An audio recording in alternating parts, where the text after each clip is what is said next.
Hi, I'm Jessa. So this is about month 3 of my baby's life, and what I was doing in terms of breastfeeding, breast pumping, and trying to get milk in the freezer to build a freezer stash. So during month 3, I and my husband were both still on parental leave. My husband worked for the tech company, and of course they are really pushing those generous leave times for parents. So we were both on parental leave.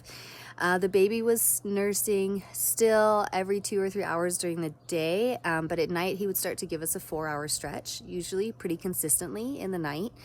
And so that was great. We started to feel like superheroes. It's amazing what a little bit of sleep can do. But in terms of pumping, so my baby was growing, growth was doing well. So I didn't feel like I had any trouble with the supply, and I was mostly using my Haka at this time. And so at 3 months, 8 to 12 weeks, my son was still only nursing one side. So I'd switch off which side he nursed on every other feeding. But in the first morning feeding, I was usually really full. And in order to just be comfortable to get through kind of the morning, I would need to relieve the pressure on the side he didn't nurse. So I would use the Haka. So while he was nursing one side, I would use the Haka on the other side, and I would pretty much empty that breast. So I would get 3 or 4 ounces, and then that would just go straight in the freezer for the baby for the future use.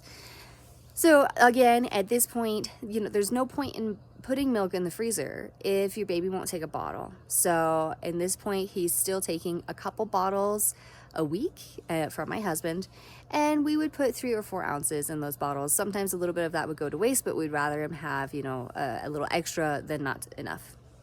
So 3 or 4 ounces at this time. Usually what we would do in terms of making the bottle is we would just base it on when he last nursed. So if I, nursed the baby at 7 and then went to go have coffee with my sister, my husband's going to give the baby a bottle. Okay. If it's 10 o'clock, he will give him 3 ounces. So basically we give 1 ounce per hour that it's been since the feeding. If the baby seemed like he was hungry at 9, my husband would give him 2 ounces. If he went longer and it was like, oh, it's been 4 hours and now he finally seemed hungry, he'd get 4 ounces. So that's kind of how we gauged how much to give him, is just 1 ounce for every hour since the last feeding. So that was what we did during month 3 of life, and this was the last month of our paternity leave, so things started to change in month 4. And that's another video. Thank you so much for watching. Please subscribe for more information on breastfeeding, breast pumping, and building your freezer stash.